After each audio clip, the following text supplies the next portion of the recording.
Welcome back to another episode of Courtney's Corner, and here as my guest co-host today is none other than Joshua Galarza. Make some noise for him. Thank you so much for being here with me today. This was a tough one because it's so like broad. Like you can go from A to Z with this one topic. Right. So how do you prepare for this? How did you get yourself ready to be a part of Courtney's Corner? So I think that first of all, thank you for having me. No, not a problem.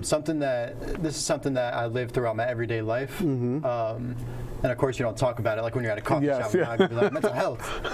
However, it is something that I talk about throughout everyday life. So preparing for this was simply just go to town on what I've been doing for the past 4 years. Right. You know. Okay. And I'm thankful that when you had the idea, you know, something like this is such a broad topic, like you said. Yeah. However, it is such an intense topic that people don't want to talk about. Yeah, and thankfully, after kind of going through all of it, we were able to break down like just to specify what topics we were going to touch on, and I can't wait to dive in. Are you ready? Oh, I'm ready. Raising awareness on any given topic is a way to educate those around us, bring attention to a specific cause, and encourage others to participate in a plan of action. These campaigns, forums, roundtables, or whatever technique you're using to disseminate information usually derives from a direct connection to the cause. Maybe you or love someone whose life was taken too soon by cancer. Perhaps you yourself are a survivor of a real illness. The list and reasons can go on, but the fact of the matter is you were touched in some way or another, and now you like to teach others what they can do, where they can go, or how they can care for someone in need. Today, I'm honored to be joined by my guest co-host, Josh, who will share their experience. I'll talk to you a little bit about my journey with kidney failure, and later in the show, we'll meet someone who was HIV positive and who today, by the grace of God, is undetectable. You know I'm a man of God, and as such, I give glory when it's due. So stick around because tonight, it's about to get real serious. Stay tuned. It's Courtney's Corner. 3, 2,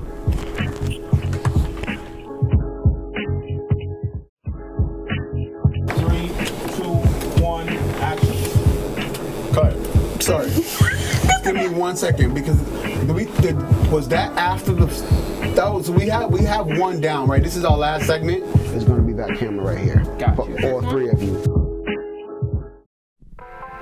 Into this with thick skin because you cannot. I don't think you can actually stop it. But I think what we can do is start spreading more love, regardless, and start because love is just as infectious as negativity.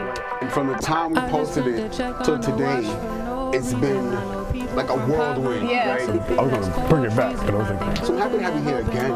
Media violence. Well, I consider myself now a part of the league. You know, get to know we up there now, so. What's up? This is Nayan BJ. Thank you for watching Courtney's Corner. Don't forget to like, comment, and share. Welcome back. We're here, me and Josh. We're talking about disease awareness. So before we introduce the guest, would you mind telling the viewers a little bit about yourself? Not at all. So Joshua Galarza, born and raised in Beacon, New York, where 4 years ago I founded Yowie Lifestyle. It stands for You Are Worth It. Started out as a clothing brand and developed more into a message. Message basically for the people and doing that through clothing. Right. With my main goal was to differentiate mental illness and mental wellness, and understanding that mental illness is something that very few people have. There's select people. Mental wellness is something that we all have to have. For instance, the topic of anxiety. So when we feel like when we say that I have anxiety, so there's the spot when you're in going shopping, and then you're done shopping and you pay, and you get the receipt, and you look down, there's like 6 things that you still have to bag. And the next person's being rung up, and you're like, oh my goodness, I gotta get out of here, and you start throwing your stuff, and you're not ready, you're fumbling over your change and dropping everything, and there's like 10 people in line all looking at you. That's called being anxious. Now, if you're out and you're walking your dog, and you're around your neighborhood, the same block you've been in for like 10 years, and all of a sudden you have that same emotion times 10, that's called having anxiety. Okay. So there's a difference between the two, and we bring up lingo throughout when we're saying like, oh no, this gives me anxiety. It's actually that's making you anxious. Okay. And by shedding light on the verbiage like that, you're shedding light on both mental wellness and mental illness. You're understanding both sides of the spectrum. Okay, and like that jump, what inspired you to do it? Because you just said like you went from like being a clothing brand, a clothing space, to like this whole movement. Like, what inspired you to want to do that? Because that's a big jump over. Right, Yeah. right.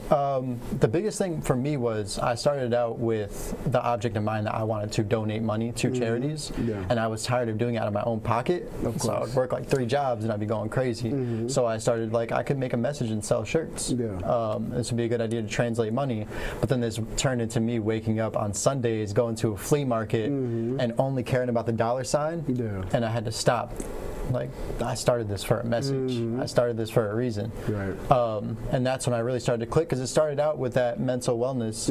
I had my own doubts of it, Right. and that's when I decided that I didn't want to have pharmaceutical. I had to find my own way in life, Right. and it spawned into this years later. Okay. Yeah. That's a good message. Yeah. Thank you for being here and being Appreciate with me. you. Thank you for We're gonna having get me. into this. So we do have some guests here today. The first one to my left. Okay, just to be clear, you are an actor, a singer, Yes. a playwright. You are directing your own Film, this film. Yeah. It's all in your head. Yeah.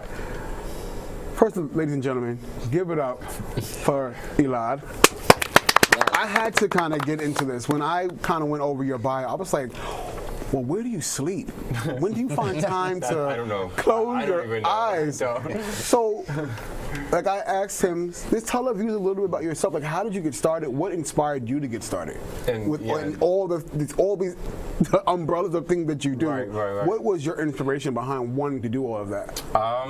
It was just kind of, started out, I moved to a new city, and I was the new kid on the block, I guess you can say. And Yeah. didn't have any friends. I was a stereotypical kid who, spent time in their home and didn't have any friends, so I started to find things I really love to do. So like songwriting, music production, filmmaking, photography, all of those things, and then it kind of progressed into this love of mine that I wanted to pursue full time. Okay. And look where I'm here right now. I'm happy. All of it, I'm so yeah. excited to have you here. Yeah, thanks for We'll having be talking to you a little bit more. The young man in the middle, who I've seen, like we said earlier, we've been following each other this whole time on social media. Yeah. And I'm happy to have you here with us. So you yourself are doing a lot as well. Yeah. You know what I mean? Like, so let's talk a little bit about what you do. Got you. So my name is Deshaun, or Day for short, primarily Day. So what I actually do for my day job, I'm like a superhero in the sense of like Clark Kent versus Superman. So what I actually do, I'm a linkage to care specialist now for AHF, which is an organization who helps those with HIV. Of course, and they're not even just in the city, but they're global. And my night job, or my passion rather, is that I'm a dancer. Overall dancer, been a dancer for over 10 years. My little, I guess, trick up my sleeve nowadays or whatever is that I've been pole dancing for the past 2 years. So I'm actually getting certified for that to become an instructor in June. Yes. And yeah, the whole plan is to open up a studio and tie it into HIV awareness and HIV care. That's my whole entire shtick for all of it. So as well as the campaign that I'll be speaking more on. Yes. HIV stops with me. So that's what brings me here. Well, everybody, welcome Day to Thank the you. show. And initially into my end, I had the honor of getting a clips into my IG DM. But listen to this person. He was actually there as well. K Hype. He was here on the show, and he was like, "You have to have him on your show." Wow. But did you have to listen to him? And I'm like, okay. In the midst of me doing 20 different things, I'm going to take this time, and I'm honored to have taken that time because my man, Mr. Dwayne, you are a beast. The talent is so. It's as if you came out the womb with words. Like it's really good. To tell the viewers a little bit about who you are. All right, so my name is Dwayne Bishop. I started poetry like at a weird time in my life, like when I was 12. And like a lot of things were just like weird at that moment. I actually wrote this poem, and my teacher was like so excited about it. It was about bullying, and she showed it to like everybody, and I was like, ugh, I don't like all this attention. So I actually stopped writing. Like I stopped writing and stopped doing anything in that regard. But then when you get to high school, everybody's like being on the drum tables, and then it's like, yeah, I want to say something too. Yeah, exactly. So I got back into it really like around 16, and started taking like rap to a more serious place when I was 21. Okay. So I do rap, poetry, and spoken word. All right, that's dope. So let's kind of just dive into just a little bit about this mental illness, right? I know you started yours because you wanted to do a message. So this is kind of going into your journey. Was that something you battled with previously to doing your organization, or was it something after the fact? So I had previously, in terms of like before I started it, I had my own battles with like, I actually got diagnosed with anxiety/depression, and that's when it was a very crazy point in my life. I actually started to open up about that very recently. I had my own crazy bouts, and when I found out that there was no cure for me in a way other than taking pills, I started to do homeopathic things. I started to find out what was really going on instead of taking the pills to kind of numb it. And that happened by accident. Like I was 26, you lose your health care from your parents. Happened to me. That's so true. Yeah, and as soon as that ended up happening, that's when I just decided like something has to be done, and I'm gonna be the person to do it. Okay, well, so you stepped up, and I'm happy you did. And for you, Mr. Eli, I know with your journey, it comes with a message and things that you had gone through. Would you like to talk about that a little bit? Yeah, sure. About middle school, then into high school, I started battling with a lot of things that I didn't know what was going on. Then I started going to therapists and psychologists and seeing what was actually going on. And about my junior year of high school, I finally understood what was going on, and I was diagnosed with depression and intensive OCD, and bipolar and PTSD, and a lot of things that I didn't deal with when I necessarily should have. And it started really taking over my life to the point, and I didn't really know where to go. People were making fun of me for it. The whole educational system really did not care about me. So out of that, I ended up in the hospital for 2 weeks because of suicidal thoughts and everything. And while I do never wish that upon anyone, I honestly think it might have been one of the most important 2 weeks of my life spending in there, because it's influenced me who I am today, and now I'm a really big mental health advocate, and I was making a documentary now called "It's All in Your Head" to try to end the stigma. Okay, that's awesome. Well, it's definitely something that I'm proud that you were able to want to fix what was going on. And instead of in most cases people just go ahead and it's me. And in some cases people get to especially now in this generation it's all like, well, it's my fault. You know what I mean? And no one is kind of telling them like, no, you can. It's not your fault. You are okay. You know what I mean? And we can get you the help that you need. And I went through that, and I don't want anyone else to go through that alone and feel like they have to be alone, because it's just not true. Everyone's there for you, and you can get help. You can find people that will be there for you. That's so true. We're going to take a little break, and we'll be back with Mr. Deshaun. Gotcha. Right here on Courtney's Corner. Thank you.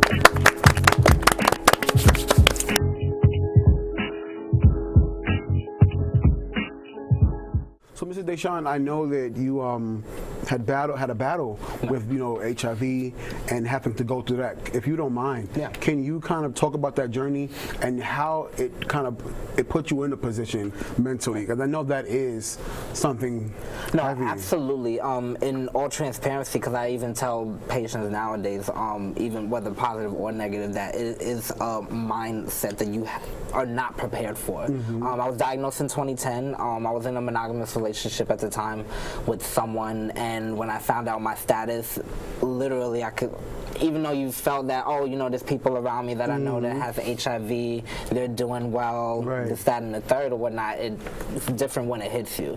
So my relationship at the time would not dissolve mutually because of both of us being scared and things of that nature. I can definitely say that my mental health it took a turn. I was in college at that time, worrying about like how I want to pay for college with financial aid, those stresses in life as well too. circumstances that were like surrounding you every day. Exactly. So, you know, it's like in the middle of that, now you have this health thing where it's new territory for you if you're not used to going to the doctor every so often, or like now you have to go more frequently. Now you actually have to take a medication. Now these things are going to involve money to some capacity, or you're not sure how you're going to pay for these things. So, you know, it might sound like, oh, you know, you're worrying about money and things of that nature, but those are things in your life that directly do affect you, especially being a person of color as well, where we know twice as hard that we're not going to get access as quickly as someone else, you know. So, but with that being said as well too,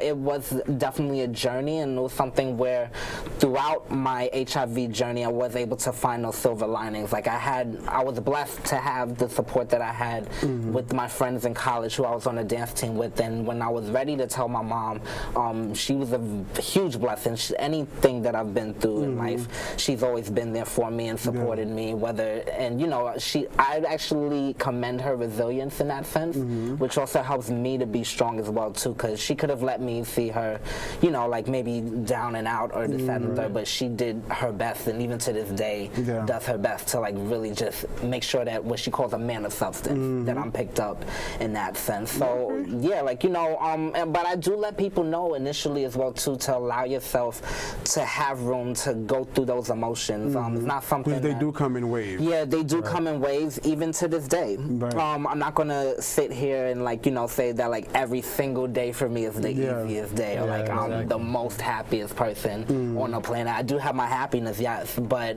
there are some days where it might hit you, or if, even if you kind of see people maybe your age range who might have passed away, and you know they may have been diagnosed with that things can definitely mess you up, like mentally. It can, you know, like even with being at a point of undetectability in terms of taking my medication every day and being virally suppressed, where my viral load is so low I can't pass it on to like my partner, so to speak, sexually.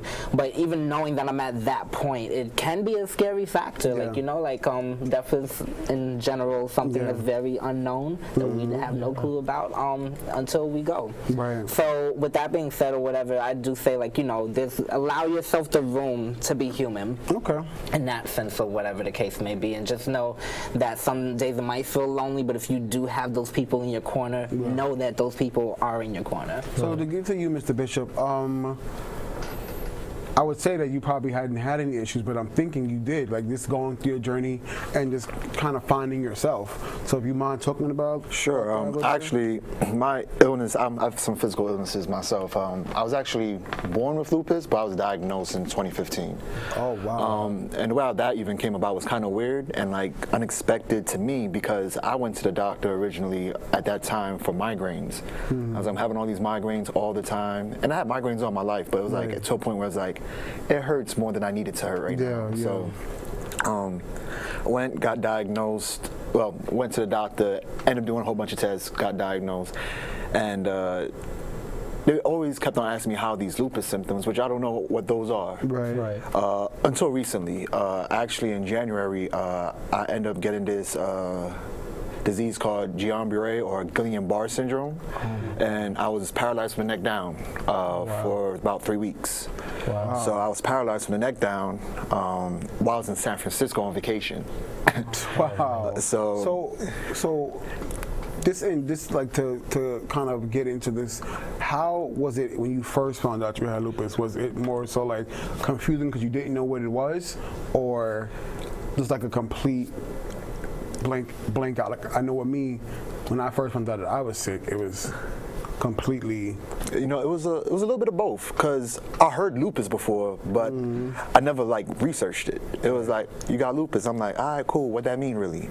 So, you know, discover more about it, and then I was reading into it, and I was like, nah, I don't got none of these symptoms. I don't think I really got that. But then as life goes on, as I said what happened in January, then when my body started breaking down on me, I was like, oh, this is what lupus is. So so going through that was like kind of like a journey.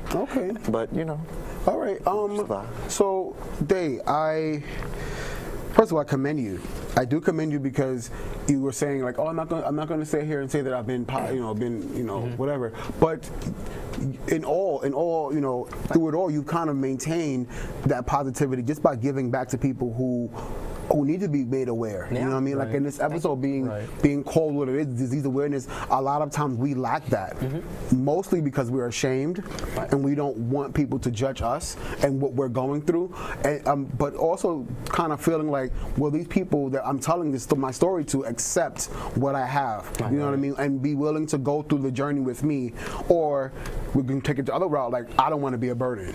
You know what I'm saying? So just to kind of get to you, when was the time for you when you was like, okay, I've been through this, now I'm going to use what I've been through to teach other people about it, or were you kind of scared in the beginning? Yeah, I mean, the moment that I was always scared because it was new territory for me, and the stigma that surrounds mental health issues of, oh, just be happy, or oh, it's, you know, all in your head, you know, or just go out and get a walk, get some sunshine, you'll be fine, you know, and like, we're just totally not true. It's just it's totally not true. But I was scared because of what people thought of me, what people said to me about, oh, you shouldn't talk about your mental health issues. That's really not a real thing, you know. You shouldn't go around talking like that. But when I was in the hospital, that was the moment that I was like, I could help, because I was surrounded by all these people who were going through the exact same things as me, and were talking openly about it. For the first time ever, I felt normal, you know. I felt accepted for what I was going through, because there were people going through the same things as me. Whereas outside of the hospital, no one was talking about it because it was unsafe ground. It was new territory that nobody wanted to speak about and nobody will speak about. So once I got out of the hospital, I was like, you know, I think that I could really help people, and unfortunately, I do have also a lot of friends going through mental health issues. So they reached out to me and they're like, "Hey, I heard you went to the hospital. Can you tell me about it?" And then from there, it kind of just went. This was my experience, and then more people started talking to me about it, and then I realized, you know, maybe this is not just me talking to my friends about it. This is a platform that I could really speak out about. Yeah. And like for me, I'm saying, like I know 1 in 5 people kind of experience like a mental issue. Due to some of these things that we're facing right now. Like each of us are sitting here, but each of our stories are different. But what connects us is what we've gone through mentally to kind of get us through. Does that make any sense what I'm saying? And for me, I kind of had to seek professional help because I had no one to talk to. I was the youngest person that I knew, I mean now, but then that was dealing with an issue that I was facing. And for you guys, how was that? Who did you guys automatically turn to? Was it somebody professional, or did you just automatically go like to family? And if you did, how was that like even up until now? I'll start with you. All right, cool. For me, I would say my biggest struggle was actually trying to like not deal with other people. So I actually went to myself for a lot of it. And I like what you were saying about mental health, you know. When you actually have people to talk to about it, you know, it just makes you feel normal. And I did feel that normalcy within, like, while I was paralyzed, like, with conversing with people about exactly what's going on, and then talking to other people that was also dealing with the same thing. But I kind of wanted to reflect on it on my own. Sometimes speaking to other people with certain things like that, I felt like I didn't want to, just because I want to make sure that I was secure with myself with it. Because I know at the end of the day, I will be dealing with myself. So to me, honestly, I didn't necessarily avoid dealing with professional or family, but I mostly started with myself and then went to family after. Okay. So in regards to your program, you were, I'm guessing, seeing a lot of people coming in now that it was shifted with issues. A lot. Did they feel comfortable coming to you and talking to you, or how did that start? How, when you first shifted it and kind of like wanted to use it as a message, how was that received? Because that can always be like, well, why does he want to know my business, you know? Believe it or not, once you break that ice, it's an outpour. I'm sure that you guys may have experienced this as well. It's an outpouring of finally somebody I can talk to, and the confidentiality of it is like, I already knew you before you even spoke about this.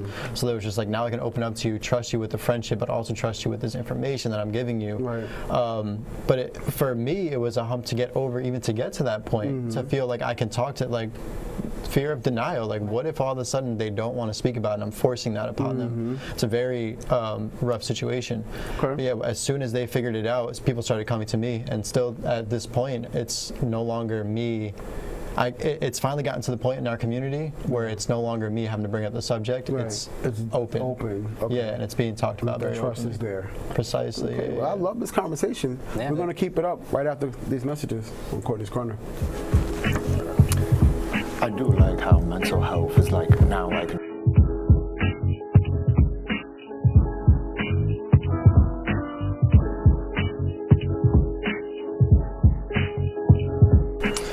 What's up, y'all? Welcome back to Courtney's Corner. We were just getting really deep into some very deep talks right there. Yeah, it's And I meant to bring something up. I was watching the Lethal Lips podcast, Yeah. and I heard you bring up something. We talked before, and you had your last event. Yeah. I didn't know this about you. You opened up about something that you had gone through, and Yeah. you might speak on that. Yeah, so I suffered from kidney failure in 2008. My kidney shut down on my way to school, Wow. like college, like literally ready to go, bags packed, everything. I'm there, dorm room, and I just completely passed out. And it was one of those feelings where you're just like, you don't know what's wrong. You know, you don't know, like, you feel tired, you feel like out of breath, you feel like your body's like taking on something that you never felt before. And I didn't really know what to, I'm 19, what do I know about dialysis? You know what I'm saying? And those are the things where being made aware is always important, because since I wasn't going through it, or it wasn't close to home, it wasn't important. You know what I'm saying? And when I got to the hospital, it was one of those things where, like, I've always been kind of sick throughout my childhood with small little issues, but nothing too heavy. And I got to the doctor, and me, because I'm a clown, so he goes, yeah, you got, your kidney failed, so, your kidney fail is down. So I'm like, okay, well, turn it back on. Yeah. That's what you do, right? You're a doctor. Let's go. I got school to get back to. Right. Not realizing that this was something that was going to be lifetime. So even after he said that, in my mind, it's numb. So like, I'm hearing you, but I'm not hearing you. Right. And getting through. right. So like, for the first, I was in there for like at least 4 months. So the first 2 months, I'm like, okay, well, you cleaning whatever you got to clean out. So they'll be on countdown time type thing, And when I got taken out and discharged, he goes, well, here's your center that you're going to. And I'm like, what didn't you understand about turning them back on? Like, we're I done. wasn't joking, we're done. This is it. You clean me up, doc, thank you. And he was like, I need you to understand how serious this is. Like, kidney failure is not a joke. Kidney failure is something that you can just like snap your fingers and it's gone. This is a lifetime thing. And in the beginning, like you guys were saying, you were going to people and being able to interact. I've always been the opposite. Like, I don't want to be a burden. And also, I'm always been too strong to like, It's a big want word. people into my right. Yeah, strong is a big word. Yeah, always too strong to kind of just want people in my circle and kind of know. So besides my grandmother, nobody else knew. I went into like this major depression, and I couldn't understand like how could this happen to me? Out of all people, and you kind of like you take all these things and you kind of jot them down in your little notebook or in your head. Like I ate right, I did this, I went to school, I was like what goes on, and then you get into this, you get into your head like this mental breakdown. Like I was like, oh my God, something is wrong. I don't know what to do, and I sought professional help. Right. Because I needed to understand what it was. And they were telling me these things, and I'm like, okay, I hear you, but what I wanted to hear was I'm going to be okay, and I didn't hear it. I wasn't hearing that part, and it wasn't until I spoke to. After I decided, how foolish of me to feel as though it couldn't happen to me. It could happen to anybody. That's selfish of me to think that way. And I need to take my life back. Right. So once I kind of got into that mindset, I was more like, okay, well, this is what I'm going to do, and the things that needs to be changed in my life to make this work, make this whole routine work in my life. And once I found comfort in telling my friends and everybody else, it was just as if I was finally at peace with what was going on, and that I knew I was going to be okay. You understand what I'm saying? And then fast forward, you figure fast forward 10 years later, I get a call, randomly. I'm at work because this is what I do. I got to make money, live on my own. I don't have time to, be calling out. Yeah. And I get this call, and they're like, hey, your kidney is ready. I'm like, okay, let's do this. I'm posting it, taking selfies. I'm at the hospital like this, living my best life. I get on the table, and I'm ready to go. Okay, God, this was all you. This was like 4 years in. I'm like, I'm all in here. And I lay on the table, and before I can even get like put out, like, nope, can't get it. And it was one of those things where you're like, wait, What did you say? Yeah, like, what? Like, let's do this. Come to find out it was affecting my heart. So now, so now I went from one issue to the next. Now, what are you telling? Now I'm in my mid-20s. I'm in the prime of my life, and now I just reclaimed what I thought was my life back, and now you're adding on an extra issue that I needed to deal with, and this kind of broke me, like mentally, spiritually. It was one of those things where I'm gonna die. You know what I mean? And that was in my head. At a young age, you see people that are sick, they're dying young now, and like, okay, I'm not gonna make it. You know what I'm saying? And it wasn't until I really prayed about this and I spoke to people about this, like my family especially, and like speaking to my mentor and realizing that at the end of the day you cannot depict your life because of what somebody else been through. And you have to be honest with yourself in order for your healing to take its place. And once I realized that I needed to be honest about what I was doing, that's when the blessings started pouring in. Like, I wasn't doing the right thing. I still was out drinking and carrying on. I was still doing everything that I should not be doing and then putting on a facade for everybody else. So once I kind of cleansed that and told myself, you know what, at the end of the day, you're gonna be like this until you realize this is not a game. To wake up, you know what I mean? And I finally woke up, and I finally realized at the end of the day, you have to hold yourself accountable. It's nobody else's fault but your own, because it's your life, not theirs. You know what I mean? And I did that. And last year, I got a call again, and it was my kidney. So like the power of God and the power of prayer and the power of understanding and accountability is so real here. You know what I mean? So like, I like being able to talk about this with you guys, because I know you guys, it may not have been as similar to what I've gone through, but you guys have also dealt with these things, and you saw people say the light at the end of the tunnel. Right? I think. So, go ahead. I just want to say, like, you guys are very describing. We all have suffered from something. We all hit a point where some kind of block. And it's incredible to me to see that I'm hearing stories that yours was physical before the mental. Like, you had been described, like we had gone down the open door, like anxiety, depression, and feeling all that, but you had a physical illness that led you down this road of almost overthinking to the point that, like, that's what drove. So it's not only is your body a crazy thing, your brain is still a physical tool, and that can go. So true. Yeah, it is so true. So let's just kind of get into your program and what was the inspiration behind starting that. So actually, what it is that I'm a spokesmodel for HIV Stops With Me, which isn't necessarily something that I started per se, but it's something that I'm a part of. Rather. So this is actually my first year. Oh wow! I have a friend who's currently on this campaign. His name is Jazzy, who was on it for some years.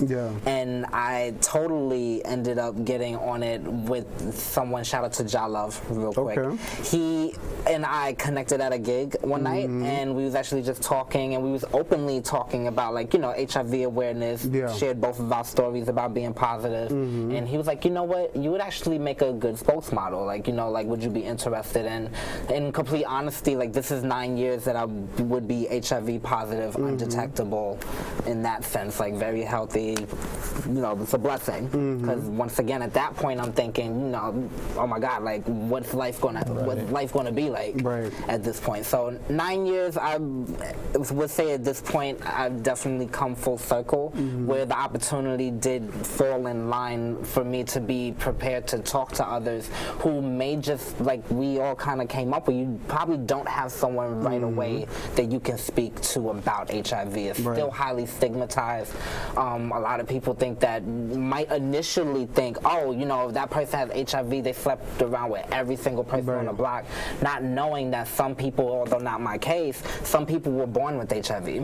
Some people have gotten it through drug use, intravenous drug use. Like, there's multiple ways to get HIV, even though sex might be the primary one, but you just never know who you're sitting around. And I already was kind of doing that in the sense where even at sometimes parties, if somebody says something ignorant about HIV, be like, well, technically, and I would throw myself under the bus, like, listen, I'm HIV positive, you're making these assumptions about someone who's positive, this, that, and the third, whatever, you're standing right next to someone someone Right. who is. Maybe, right. So with that being said as well too, I really love the campaign because we're about ending stigma. We're about linking people to care, giving resources in that nature, but also building a community in that sense as well too.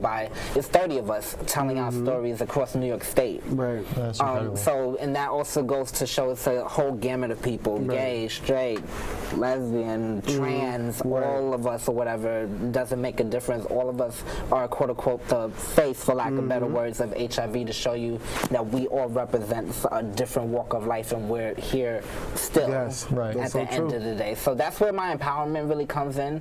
I just felt like everything was just falling in line and it was definitely time, and I'm very highly appreciative of the universe bringing everything to Full me in circle. that sense, yeah. Mr. Bishop, I know this is still kind of fresh. Yeah. It's your lupus, but how have you gone into kind of making other people aware?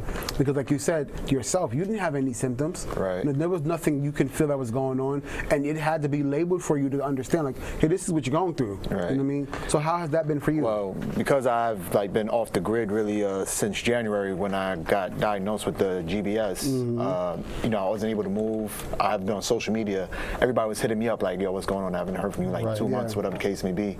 That's how I kind of got people aware of it. But I wasn't aware with exactly what it was, so I had to teach myself more about it. So, it's pretty much just for the GBS that I was dealing with, just getting comfortable with the ideology that your body, as you said with the kidney stuff, your body may attack itself. And even with the mentality things, you may even attack yourself for feeling like, yo, my body's attacking itself and I'm not doing anything wrong. Like, I was actually in the prime of my life career when my body That all started happened, shutting down on me. Life happens, you learn from it, and you keep on moving.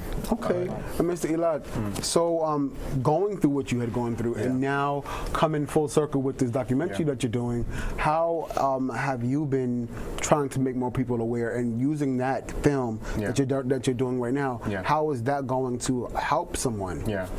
So. So I'm producing and directing this documentary. It's going to be a feature-length documentary about mental health, but even more so trying to end the stigma that surrounds mental health, because I feel that the stigma that surrounds mental health is one of the biggest factors of why why things are happening, suicide and everything. I think it's because people can't feel like they can't talk to people, which ends up them bottling everything up, and then, point comes was too late, and that was almost what it was for me. So with this documentary, we really hope to end stereotypes, to put out a message to people who are going through those things that there are people who are going through the same things as you are. We are here for you, no matter where you are, and if you don't feel like anyone personally is there for you physically, there are resources that you can go to, organizations that you can go to,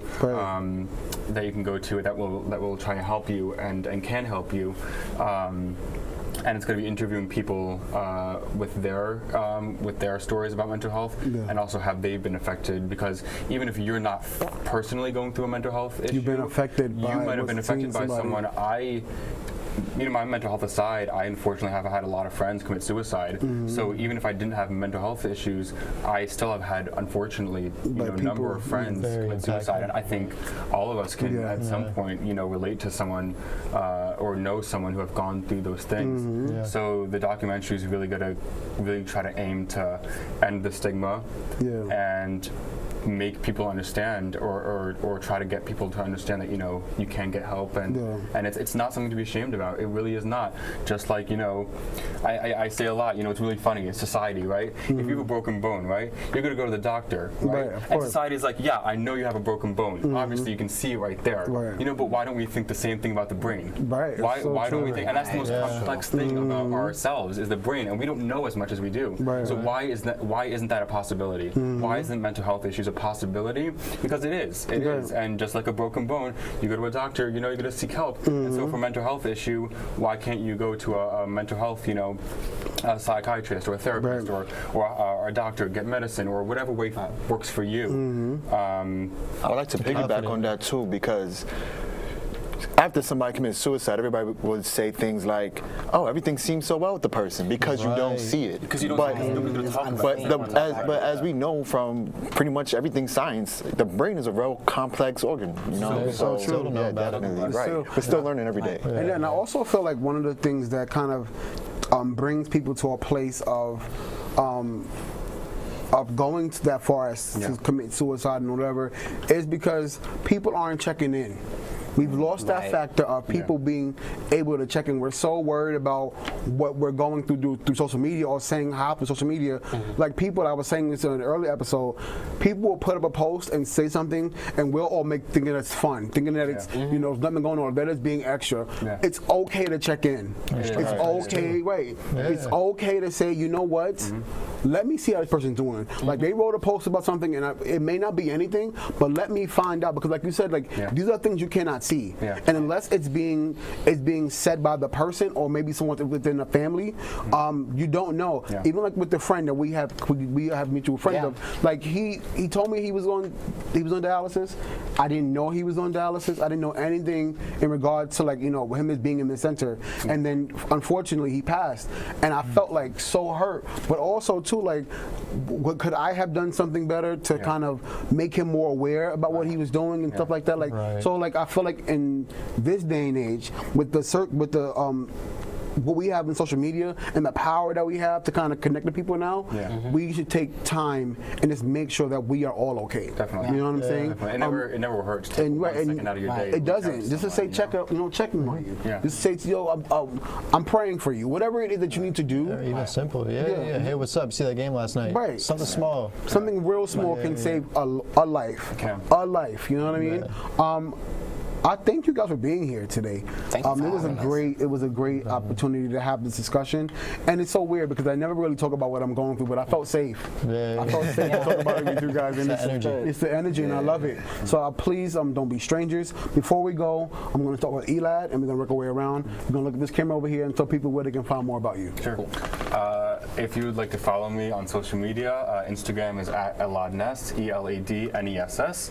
Also, if you'd like to follow my film, donate anything possible, go to it's all in your head film.com where you can find out or see our promo, get involved in any way you can. That's going to be a way to reach out to the platform. Okay, and Dave? All right, and then for me, per se, I actually have two social medias. One is more so like the main page where you'll find more of the HIV stats for me, and that'll be at Phoenix Inc. PHO3 NIXINC. And the other stuff is the fun stuff, the poll stuff. So follow that one because I want to instruct and I need students. So that's at Poll Phoenix, POLEPHO3 NIX. Three's my life. Plug-in. I see you. I know you're mad. Yeah, I'm trying to get the bag. Mr. Bishop. Yeah, I'm Dwayne Bishop. I do rap, poetry, spoken word. If you want to follow me, that's Dwayne, DWAYNE.Bishop. Also, I'm not a selfish person. I like to promote other people's stuff because other people got shit too, and it's not all about me. I have this page called Bishop's Talented Friends. It's Bishop's Talented Friends, BISHOPS, the word talented, the word friends.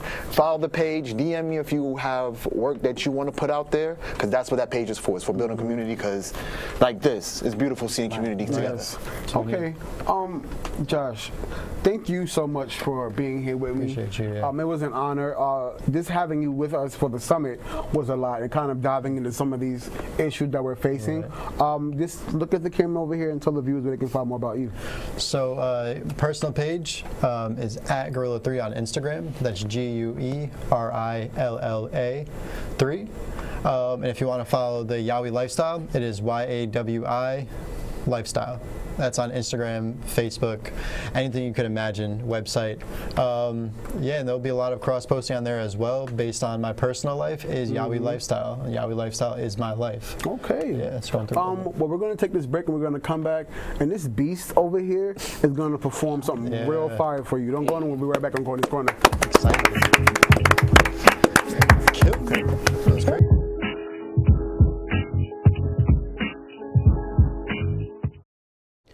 He lived his life by the books. That boy Barnes was noble. It wasn't hard to get trapped in the stories he told you. He said nothing's wrong because he loved to write and left his thoughts in poems every night. And in the morning, ironically, he's in a state of mourning. Depression from the pressure of being impressive like vinyl. He presses his sound with his pen, and what's left was nothing but wit. Now, why would this noble young man with the gift of a pen contemplate giving up on greatness? You see, he don't understand that hard working usually brings along some haters. They hate your soul. They hate your life. They hate that they wrong, so they hate that you right, but you continue to write every night just to incite the same things that started off when you decide to write. You see, that boy was so noble that he forgot to tell you that his name is me. And my pen works overtime, I swear I always gotta write. If I work a 9 to 5 and rhyme the other 5 to 9, over contemplated rhymes, this is how I spend my time, trying to get these difficult thoughts out of my mind. And I think out of this world, that's how my mind moves. I'm a star on a track like Neptune's, always wasn't NERD. I love vocabulary and how to SPE. LL, my feet always had cool J's since 2nd grade. That's kicking it old school, vintage Jackie Chan. So even before 9th grade, I was always fresh. Man of Steel, this is Superman of Steel, just trying to do what's the opposite of bad. Man, I'm hoping every verse hits home runs, and my pen is the bat. Man, and the paper is the ball, and ball is life, but my life can't be wrong if all I do is write. Slightly ambidextrous, because as soon as I decided to write, people said I went left. They say I'm better off with a job behind a desk. They say you got a degree, a job in that field is what's next. They say wasting your time, investing your time consuming in music, only invest your time in music for amusement. I'm better off just stop. They say people with this style will never make it to the top. When they look at me and ask why I even try hip-hop, I look them straight in the face and ask them, why not? Because we are all told to live out our dreams, but as soon as we close our eyes, we'll open up to reality, ironically, by the same ones who told you to shoot for the stars, because now they look at you for everyone else's flaws. They tell you to do something considered stable, so you will be able to be considered normal. By the rules of society, you are only limited to what you see, and you only find beauty in your own creativity. Well, I try to be the eye of the beholder, because no matter what anyone told me, within everything I do, I see beauty. So I guess it's my eye in which I see I. So I encourage you to see the eye in you. So no matter what anyone tells you, they can never defer you from the dreams of which you seek. Because honestly, anything you do in life is risky. So when they ask me what's my plan B, I reply to say, make sure I do plan A. And my plan C is to try plan B, and my plan D is to try plan A again. So, in conclusion, I'll live out my dreams even if I don't succeed. I find solace in the fact that I believe in me. Greatness is for the persistent. No matter through mine or anyone else's flaws, I will always be a gun aiming at the sky. And that's forever shooting for the stars.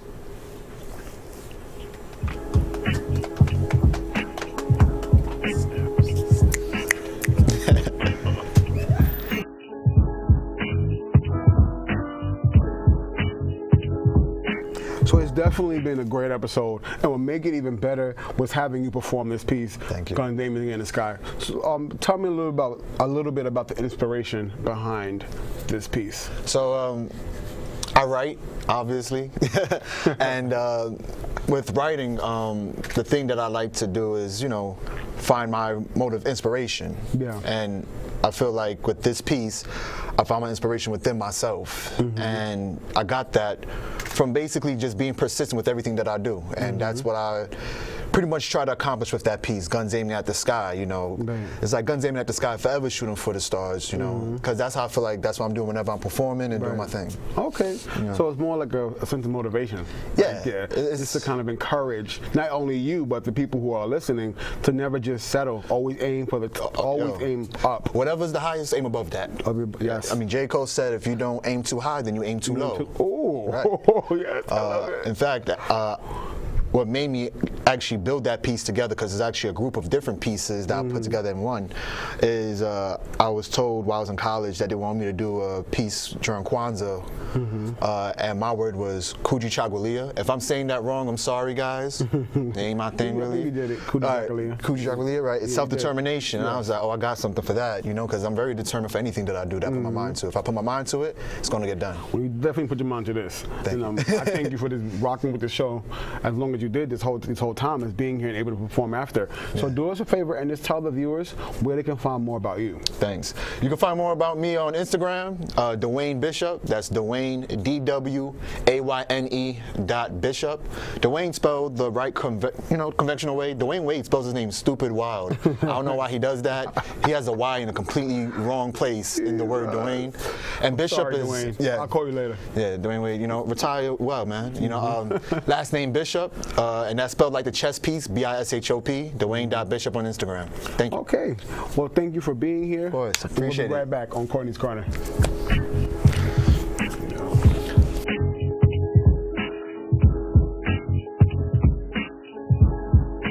So I thank my guests for being here today. It's been a really informative topic. I hope that we were able to deliver this message of being made more aware about circumstances and not being afraid to check in. Yes. 1 in 5 people, 1 in 5 are diagnosed with issues. We have 1 in 5 people who are diagnosed with diseases that are afraid to speak. Don't be that person that chooses not to check in. Please. You have no idea, just picking up a phone and saying hi, sending a text and saying I love you, what life you can save. Right. Thank you so much for watching this episode of Courtney's Corner. Please don't forget to like, comment, share, and subscribe to our YouTube channel. And we'll be back on next episode of Courtney's Corner. I love you and I thank you for watching. Peace, world.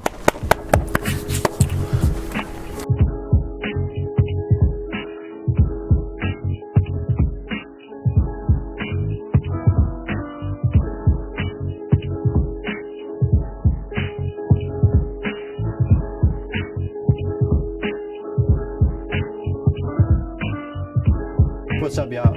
Joshua here. You're watching Courtney's Corner. Don't forget to like, comment, share, and subscribe. You can also find me on Instagram at Gorilla3. That's GUER